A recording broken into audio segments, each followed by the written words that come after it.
When we delve into the history of Iran, we discover the remarkable era of the Safavid dynasty, which left an indelible mark on this land. This dynasty, which began its rule in the 14th century, transformed Iran into a powerful and culturally diverse state. Well, in today's episode on the Amazing History channel, which was made possible thanks to your requests and comments, you will learn about the rise, development, and fall of the dynasty of Iranian Shahs, the Safavids. You can support the channel, as always, by watching the video in full, liking it, being active in the comments, and also through sponsorship. Let's get started with this episode's topic.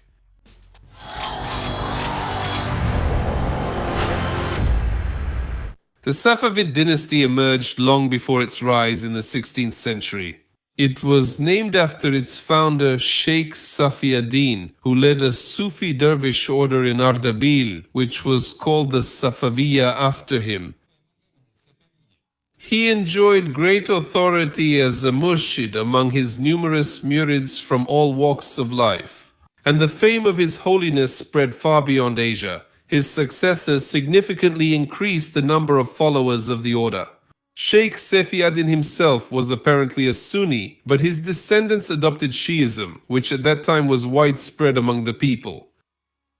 The origin of the Safavid dynasty remains a mystery. The first known genealogy of the Safavids was recorded by Ibn Bazad in 1358 in his work Safat as-Safa. According to this genealogy, the ancestors of the Safavids were of Kurdish origin.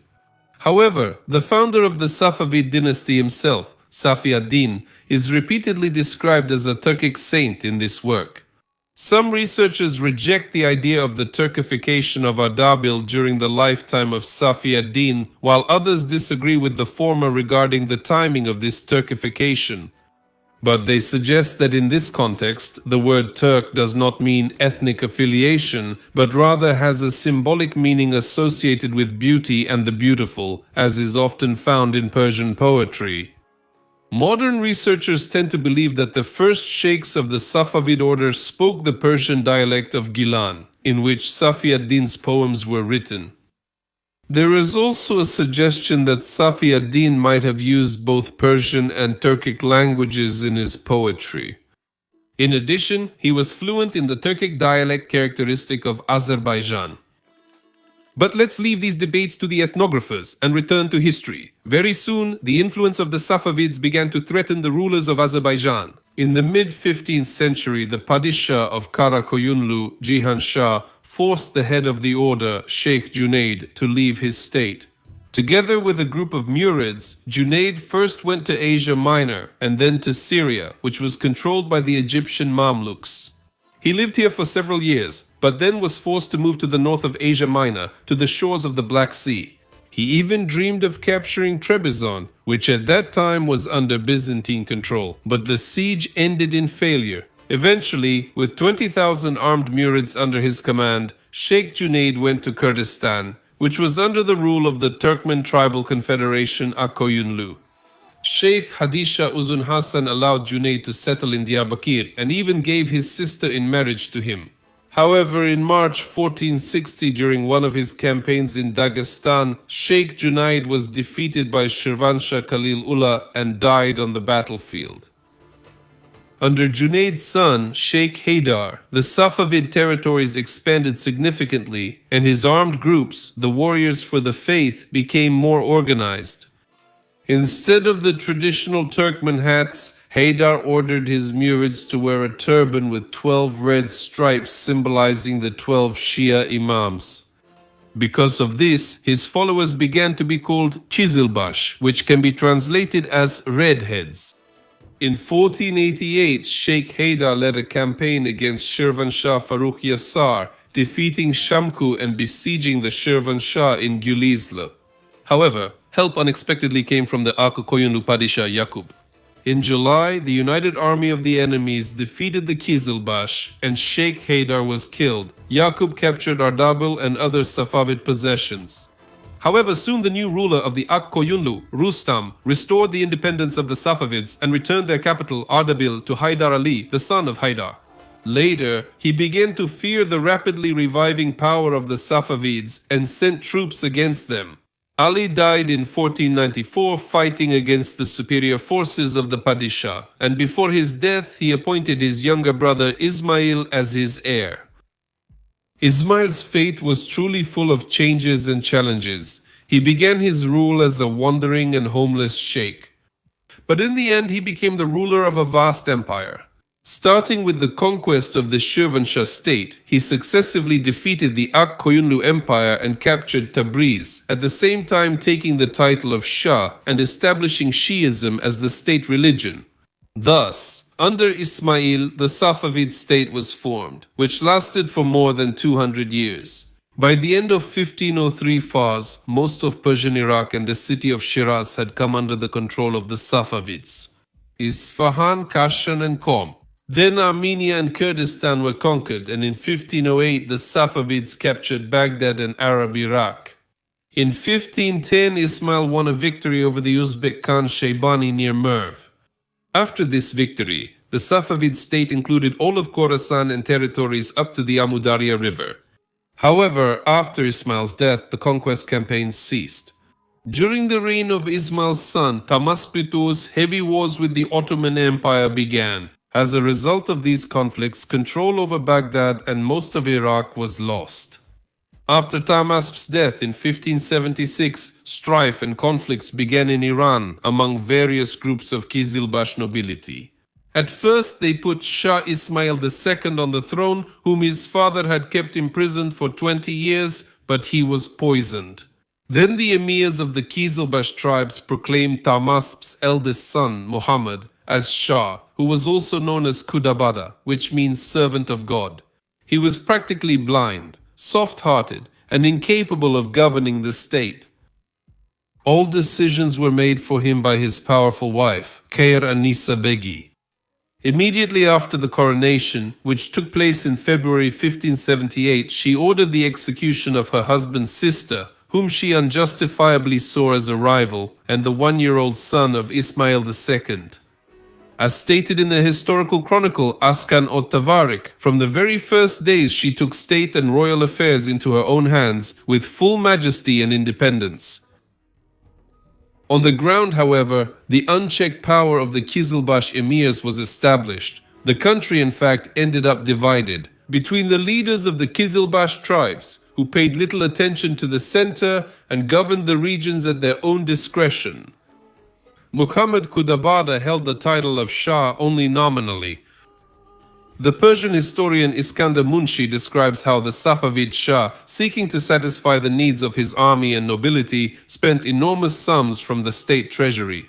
Vizier Mirza Salman issued loans generously, and even many guardsmen who had not received their salaries for many years now received everything in full.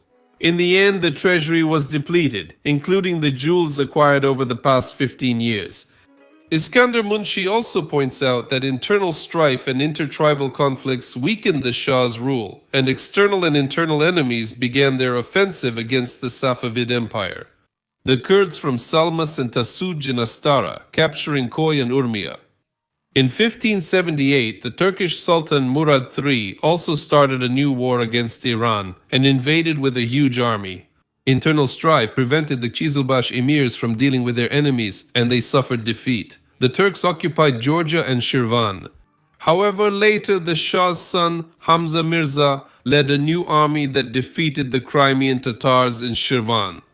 Despite this, internal conflicts and strife continued to weaken the Safavid state.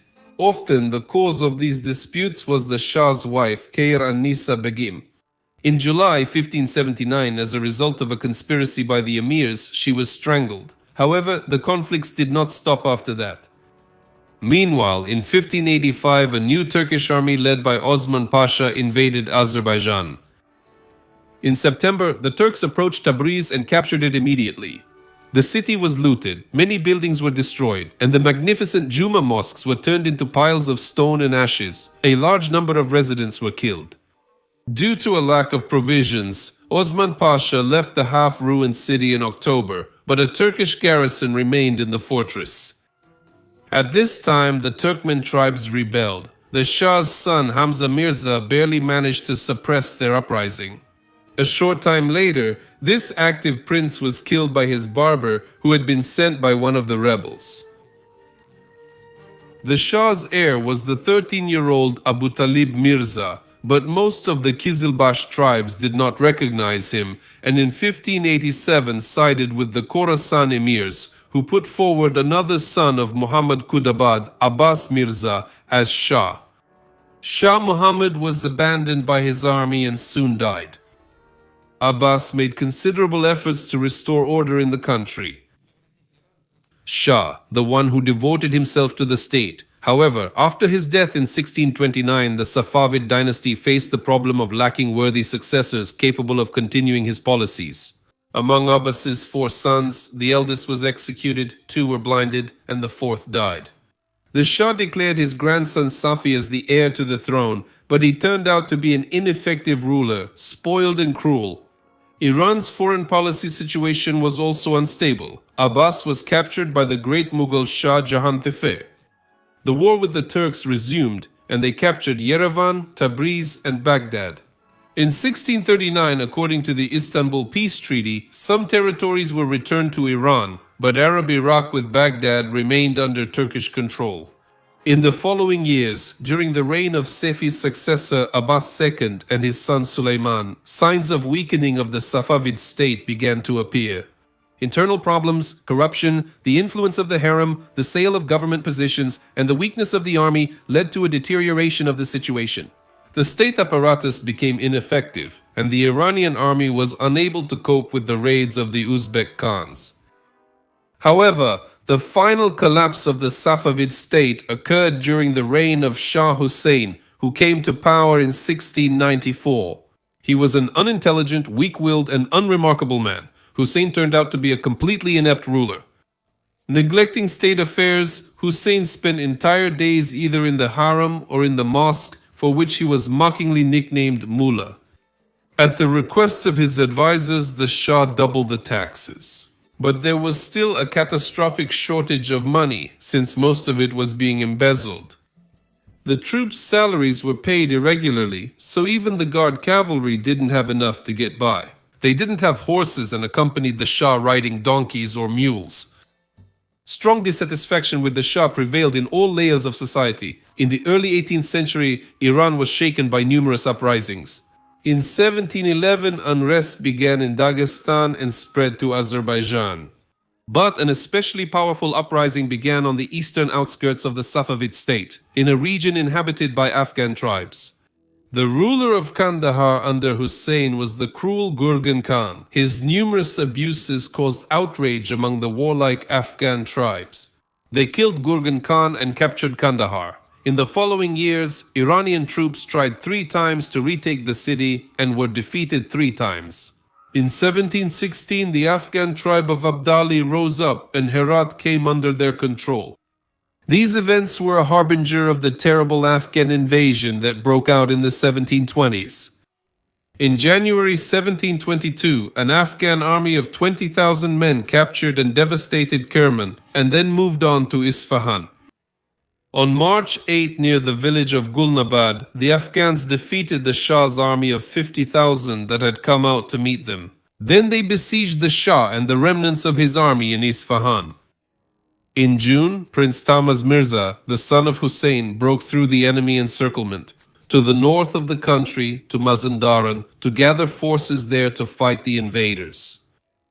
However, it was not possible to do this quickly. A terrible food shortage began in Isfahan. The residents ate cats, dogs, mice, bark, and leaves from the trees. Diseases began to spread. On October 22, 1722, Hussein was forced to surrender Isfahan to the Afghans. He, along with his courtiers, came to the Afghan camp and handed over his crown to the leader Mir Mahmud. Mir Mahmud proclaimed himself Shah and soon extended his power over most of the country. In 1725, he ordered the execution of all members of the Safavid dynasty who fell into his hands. Shah Hussein shared their fate a year later. The only surviving member of the dynasty was Tahmaz, who also declared himself Shah in 1722. During the period of Iran's weakening, the troops of the Russian Empire successfully captured the cities of Derbent, Anzali, Rasht, and Baku in 1722-1723. At the same time, Turkish troops invaded Georgia, captured Tbilisi, and expanded their possessions into northwestern Iran. Shah Tahmasp II was unable to stop this invasion. However, in 1726, when a talented commander, Nadir Khan, entered his service, Iran's army began to achieve victories. At first, Nadir Khan defeated Malik Mahmud from Sistan and captured Meshket. Then he gradually brought the entire province of Khorasan under the Shah's control, and in the spring of 1729 dealt a heavy defeat to the Afghans who controlled the Herat region. Nadir's successes alarmed the Afghan ruler Ashraf, who in 1725 replaced Mir Mahmud on the Iranian throne. In August 1729, with all the troops he had, he marched north. But on September 29, in the battle near Damgan, the Afghan troops were defeated and fled to Isfahan. Pursuing the enemy, Nadir Khan dealt another defeat to the Afghans near the village of Mirchakurt. In November, they left Isfahan and retreated to Shiraz. Tahmasp II entered the capital and was crowned Shah. Nadir Khan moved into Fars to complete the defeat of the Afghans. After suffering a final defeat near Shiraz, Ashraf fled and was later killed. Thus, by the beginning of 1730, Afghan rule over Iran had collapsed. However, this did not lead to the restoration of Safavid power, since Tahmasp II became completely dependent on Nadir Shah, who became the de facto ruler of Iran. His influence could only be established in one way, by gaining the support of the army, and for that, military victories were necessary. While Nadir Khan was busy subduing the Afghans, Tahmasp in 1731 independently started military actions against the Turks. He intended to recapture Yerevan and Nakhichevan from them, but suffered a crushing defeat and barely escaped capture. The Turks once again occupied Hamadan, Kermanshah, Tabriz, and other cities. In the south, they invaded Khuzestan. On January 10, 1732, a peace treaty was signed between Tahmasp and the Turks, under which the Shah ceded to Turkey all territories north of the Arax River. When Nadir Khan learned about this, he issued a proclamation against Tahmasp and the treaty he had signed, and sent a letter to the Turkish Sultan demanding the return of all occupied territories, threatening war otherwise. In 1732, Nadir Khan arrived in Isfahan with his troops, declared Shah Tahmasp deposed, and sent him into exile in one of the Khorasan fortresses. From that time, Nadir Khan's power over Iran became absolute and unrestricted, but when he was offered the throne, he rejected the offer, exclaiming, "As long as there is at least one male descendant of the Safavid dynasty alive, the crown of Iran cannot belong to anyone else." The 8-month-old son of Tahmasp, Abbas III, was proclaimed Shah, and Nadir was content for the time being with the title of regent. Only 4 years later, when his position was finally secured as a result of new victories, did he consider it possible to openly declare his claims to the throne.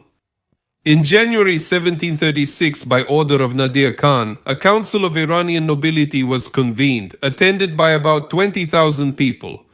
Addressing the assembly, Nadir Khan falsely declared his intention to withdraw from affairs and suggested electing a new Shah to replace the young Abbas III, who was not yet capable of governing the state. The assembly unanimously supported the election of Nadir and humbly begged him not to abandon the state in a difficult time.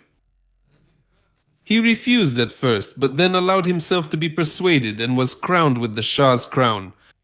4-year-old Abbas III was sent to his father in Khorasan, where later both of them were killed.